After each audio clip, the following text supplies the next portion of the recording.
Bruno, explica um pouco a respeito da história, enfim, do game In Hell.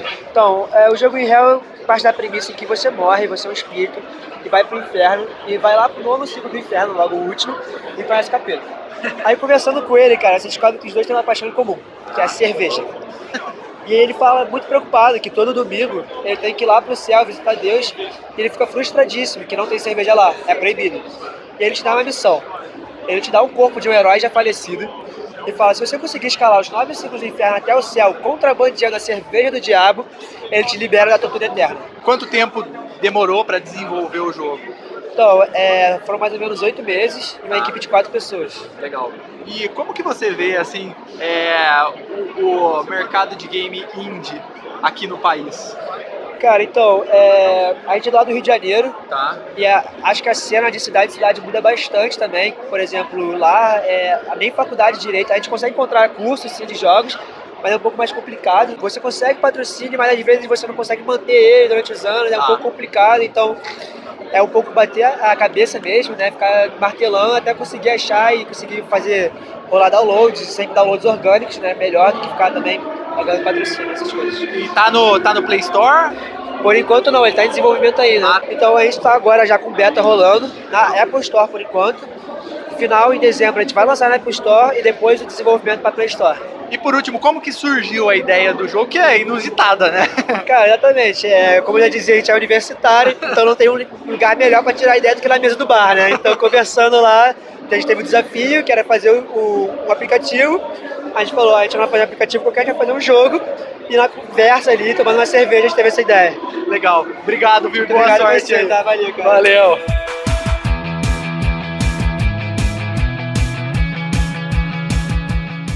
Conta pra gente um pouquinho da história. Tá, bom, você é um cientista, a sua nave caiu, você é o último membro da sua tripulação a acordar, você estava no sono criogênico. Aí você escuta uma voz na sua cabeça falando que sabe onde está a sua tripulação e pede ajuda para você ir atrás dela. Aí ao longo do jogo você vai tendo mensagens de como que o planeta vivia, como que era a alimentação, até como eles se reproduziam, inclusive. Tem mensagem também sobre como eles foram dizimados por uma outra raça alienígena. E também mensagens de você mesmo em outra linha do tempo. Isso que é o Domen. O Domen mexe com linhas do tempo. No primeiro momento que eu passei aqui, eu já senti que tem algum tipo de referência de Alien, né? Tem. Mas você comentou que existem outras referências. Quais seriam? Bom, referências de gameplay. Dark Souls, Dead Space, Mass Effect, Bloodborne. Então é um jogo difícil. Mas também em filmes, tipo Prometheus. Você acertou, filmes do Alien e tudo mais. Então essas são as nossas referências principais. E quanto tempo demorou para o jogo ser desenvolvido, desde da ideia inicial, enfim, até agora? 2 anos e 10 meses oficialmente, mas a gente começou, entretanto, na BGS de 2016, com um protótipo. Então tem 3 anos aí que a gente já está produzindo o jogo. Mais ou menos março, maio, a gente vai estar lançando o jogo para PC, Xbox e depois de um tempo para Sony. Você falou que é multimídia. Exatamente. E aí, eu ganhei, né? E tem o quadrinho. Quando que o quadrinho sai? E a questão de ser um projeto multimídia, desde o início também? Também foi desde o início. Então a gente desenvolveu um roteiro gigantesco. A gente criou toda a história do jogo completa, antes, depois, o jogo. A gente tem material suficiente para poder fazer 7 jogos, inclusive. Então por isso que a gente decidiu fazer o HQ também, para poder atingir mais público e uma galera que gosta de HQ, então, e curte esse tipo de pegada, a gente está virando para eles também. Mas essa é uma parte da história. A gente vai lançar a história completa em 3 edições, um pouquinho antes do lançamento do jogo. Legal, sucesso e obrigado aí pela entrevista. Muito obrigado. Nossa, eu agradeço.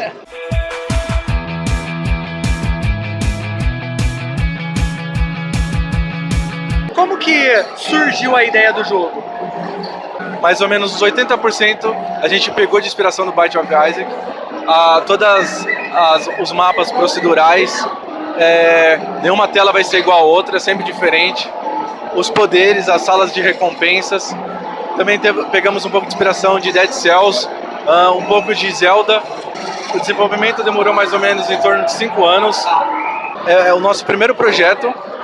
Deu bastante trabalho, aprendemos muitas coisas, mas está dando muito certo, a gente está fazendo sucesso, conseguimos ganhar a premiação da Nordic, Foi a primeira vez deles no Brasil. E pra quem nunca jogou, como que é a história do jogo? Você faz parte dos Grashers, que são garis interestelares, e a sua missão é limpar o mundo, que tá uma verdadeira bagunça. Você falou que vocês desenvolveram ao longo de 5 anos.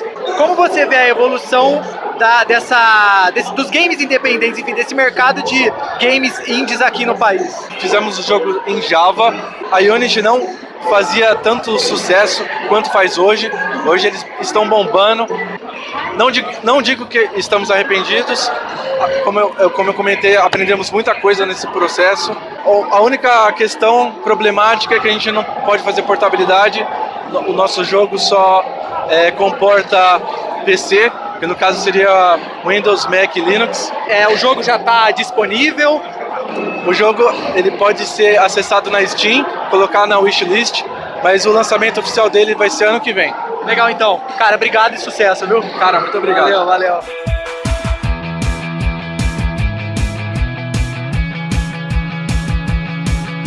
Como que surgiu a ideia do Gravity Heroes?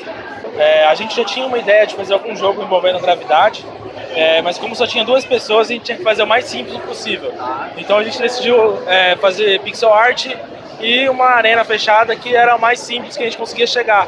Mas daí surgiu todo o conceito do jogo e a gente foi desenvolvendo a partir daí. São 4 personagens principais.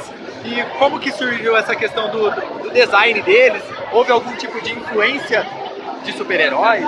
Foi bem natural, na verdade, criar eles, porque a gente está sempre adaptando para um futuro bem utópico e pessoas normais. Pessoas normais são os heróis. O único que não é normal ali é o El Tostador, que ele é um sintético. Sintéticos são robôs com consciência que vivem entre a humanidade. Então criar ele foi o mais diferente. Mas como que é a história do jogo para quem nunca jogou? Bom, Gravity Heroes ele tá em um universo utópico.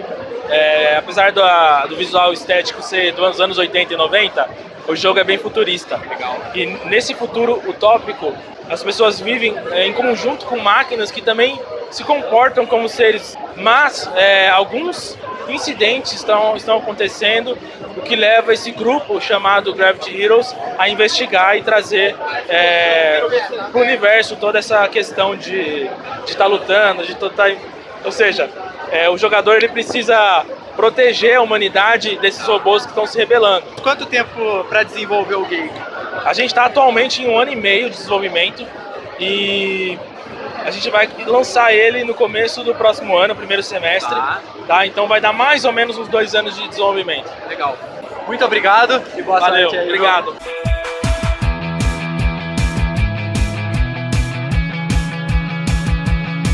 Como que surgiu a ideia do jogo?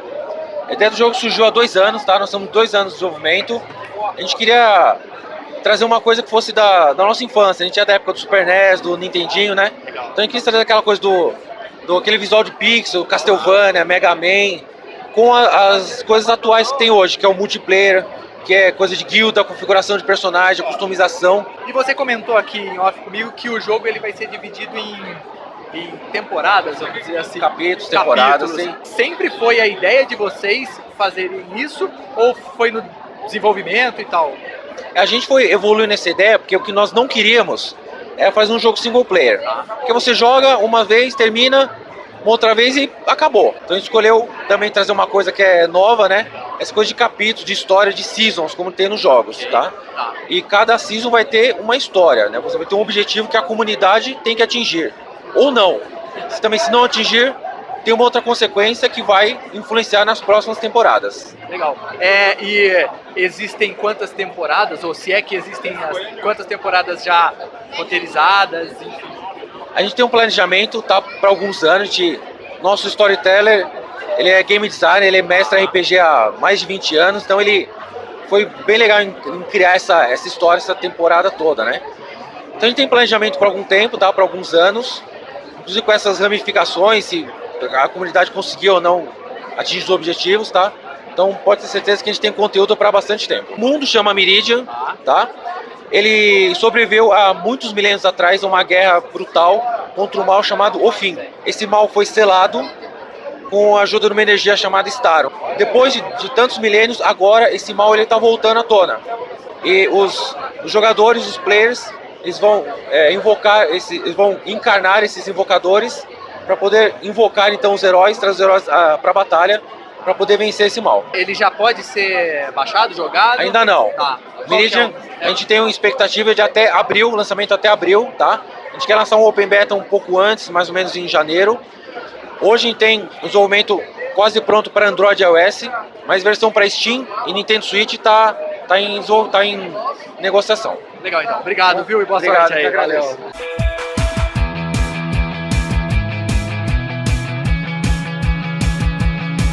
E qual que é a história do Trial of Time? Basicamente é um mundo pós-apocalíptico onde várias facções estão tentando tomar o poder e disseminar sua crença como a principal do novo mundo, assim, sabe?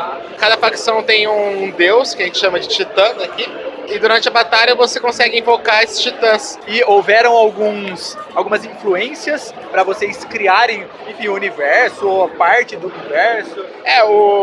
A maior influência, na realidade, foi na parte de gameplay, assim, de outros jogos.